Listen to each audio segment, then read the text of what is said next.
So there are three sort of primary ways that I think about and use ChatGPT as a mirror to show me more deeply to myself. One has to do with outdated narratives, which we're going to talk quickly about here. The other is noticing personal triggers. That one is super important. And then finally, how it can enhance our intuition. So these really are the core foundational lessons in this whole workshop that contain the most potent opportunity for you to really explore and open and discover your inner genius. It may not happen the first month. In fact, I'd be shocked if it happened the first month. The second month, you're going to get a little bit more about, oh, I just kind of get these things about it, but I still don't understand those things about it.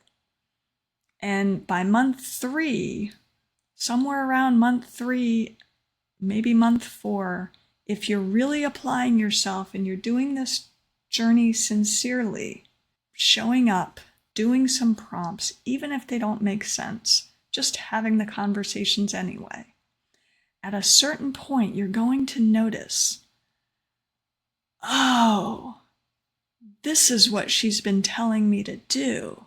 But you know what?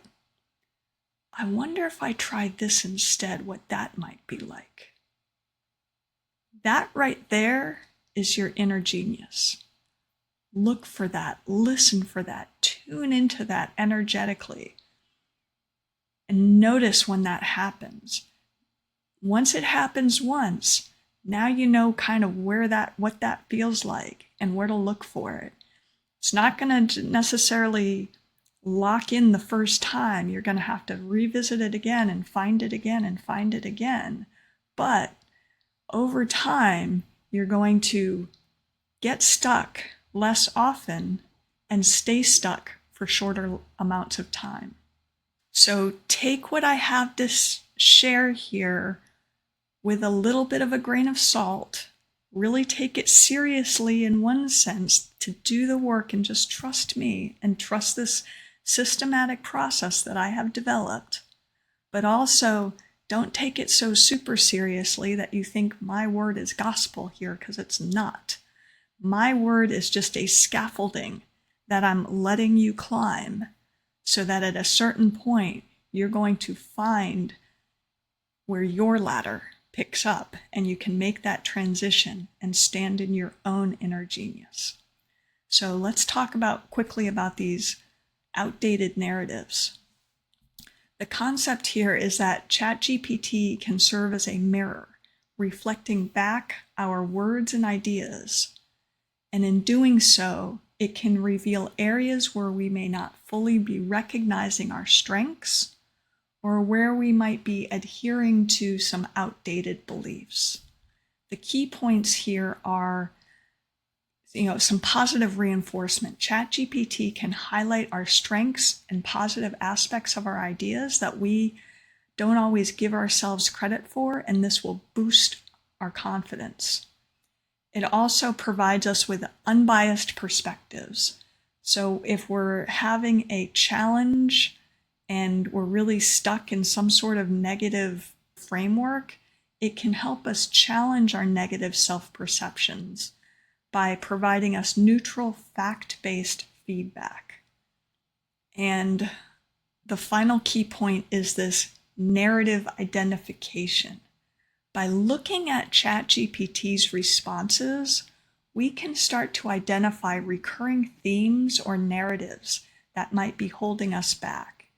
And in the activation section of this lesson, I've given you lots of different prompts and lots of different exercises and activities and experiments that you can try that will help tap into each of these possibilities and explore what each one might hold for you.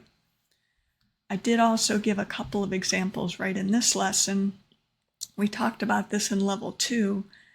This is still just a really good one to do though, getting some feedback on personal writing by sharing a piece of personal writing with ChatGPT. Another thing is not just about personal writing, and I can make a separate guide for this, but I use an app to record dictations, and it's just these streams of consciousness that sort of go all over the place, not very well organized.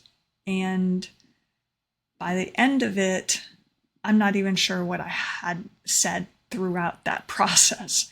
I take that transcript and I put it into a document, and I put that document into ChatGPT, and I say, please summarize the key points that I've shared here.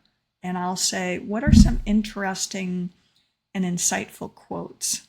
And all of that is really about helping me organize my thinking in a little bit different way so that I can communicate those ideas more clearly and more consistently. And then the final example here is reflection on ideas.